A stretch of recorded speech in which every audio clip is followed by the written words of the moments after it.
د کندهار اوسېدونکي وایي چې د حکومت لخوا د ملېشو او جنګ سالارانو ملاتړ به هېواد له لوی ناورین سره مخ کړي. کارپوهان وایي د داسې ملېشو تجربه د ډاکټر نجیب الله په وخت کې شوې او د هېواد لپاره یې ډېرې ناوړې پایلې ورکړي دي. د سیاسي چارو کتونکی حکمت کاکړ وایي ملېشې د هیچا په ګټه نه دي او هغوی یوازې خپلو ګټو ته ګوري، ځکه حکومت ته پکار ده چې د خپلسري ملېشو اجازه ورنه کړي. که چیرې داسې وي چې دا غیر منظم هر کس د هر ساحې هر ولایت کې په شخصي توګه په خپل واک او اختیار باندې دغه کار پر مخ وړي، زما په فکر سره دا به د هېواد د بربادۍ سبب جوړ شي. دلته به یو افراطفري جوړه شي، دلته به داسې یو انتشار جوړ شي چې بیا به د دولت د کنټروله وتلی وي. نو په لوړ سر په اول سر کې دولت قدم مضبوطه ایښول پکار دي.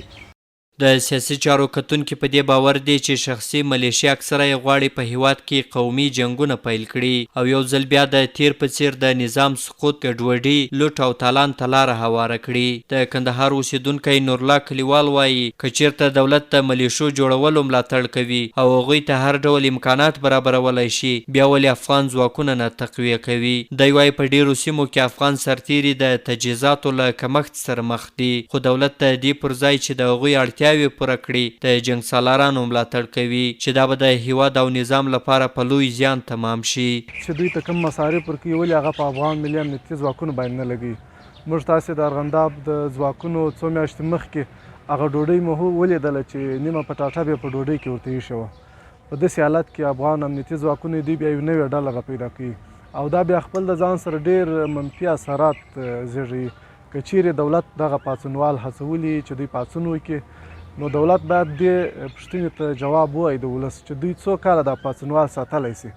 که دوی یو کال دغه پاڅونوالو ته پیسې ورکړي، هغه په پیسو رژدي کړي، وسله ولري، نو هغه خو سبا داسې وحشي اموخته کېږي یا په پیسو په دې اموخته کېږي، د بل کار روزګاره څه لاس اخلي.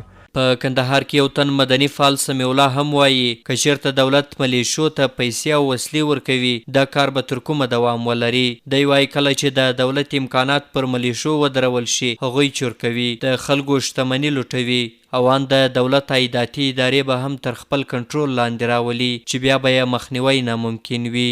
که دولت د دوی هغه اقتصادي اړخ وګوري یا دولت دوی ته هغه اقتصادي مصارف ورکوي، دا به دولت دا باید ثابته کړي چې دا تر څه وخته پورې ورکول کېږي دوی ته. که چیرې دا مصارف پر بند سي، نو دا بیا روښانه خبره ده هغه ولسي پاڅونونه چې سوي دي، هغه ملېشې چې جوړې سوي دي، دوی اموخته کېږي په پیسو یا په معاش یا په بل و په بله، نو بیا دوی دا طبیعي خبره ده دوی ولس ته لاس وراچوي. د هر اړخه چې کولی سي دوی خپل غوښتنې پوره کوي. د یادونې وړ ده چې په دې وروستیو کې په یو شمېر ولایتونو کې په خپلسرو وسلوالو باندې حکومت وسلې ویشلې دي چې له دې سره د ګڼو عامو افغانانو اندېښنې هم زیاتې شوي دي.